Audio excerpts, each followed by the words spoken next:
our mothers are the reason for failed marriages. Hello, viewers. Welcome today on a segment that I want to talk about the reason for troubled marriages and the initiators. Now, it will shock you to know that the cause or the people behind troubled marriages we have today are the mothers. Yes, the groom's mom and the bride's mom, the mother-in-laws. They are the reason. Now, why did I say so?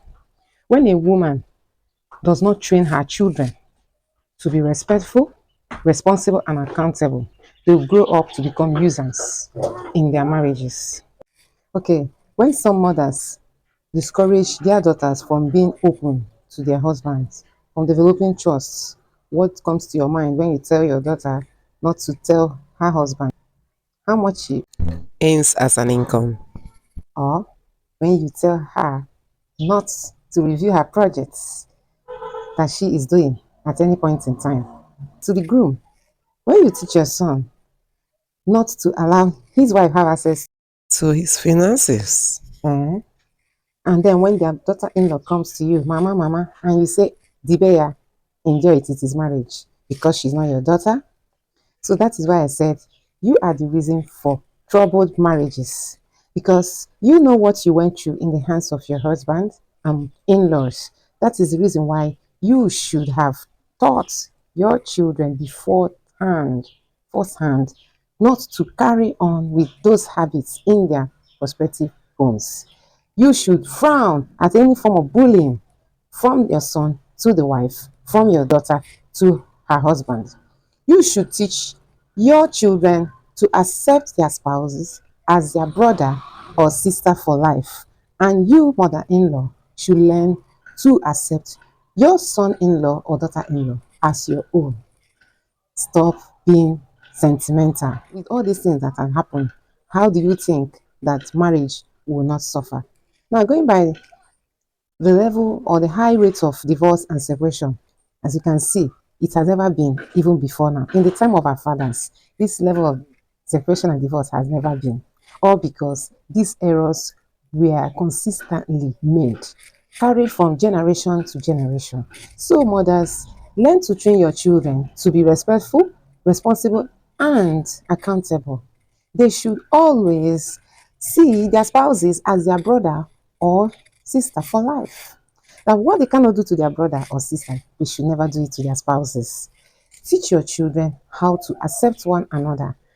Teach your children how to take their wife's need as a paramount over their siblings. Stop mounting unnecessary pressures on your daughters. In as much as female children are blessing to their family, that is not the reason why you should mount pressure on them and deceive them. So, going by all this, you now see the reason why I said our mothers are the reason for failed marriages, because they kept quiet when they were undergoing some maltreatment in their own time. And these children, watching their father maltreat their mother, thought is a way of life, but their mother did not speak out to discourage and frown at the maltreatment she got from her husband. And then ensuring that the children does not carry it on, the children does not continue. So you see the chain. The chain begins from our mothers. Yes, the mothers of old. Now, men, women, listen. When you want to marry, ensure that the both mothers are friends.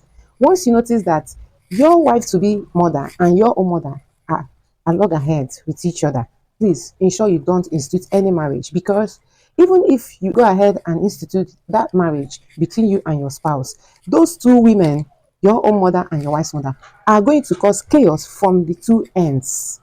So I encourage you to ensure you work on bringing peace, knowing that your wife is not your sister, your husband is not your brother. What you cannot do to your wife, you cannot do to your husband. Please learn to live as one. See your wife as your own.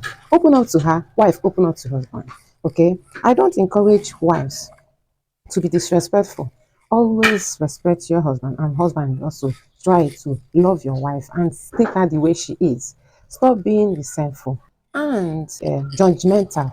It's not good for couple to be judgmental. So, man, I hope you have now learned a lot from this. Now you now know the reason why there's this problem that we have from ages, generation to generation, is because these errors we are taking consistently carried, moved from our mothers to children, to children, children. So now you now know. Please let's train our children and educate them before they get married so as to reduce the rates of divorce and separation. Marriage is sweet. It's an institution that God made for peace and love. Let us help to build it to make it work. See you next time. I remain your friend, Oyindoka, and do not fail to follow the page if you haven't done so. Like, subscribe, and drop your comments at the comment section. Until then, see you next time, guys. Bye, my people.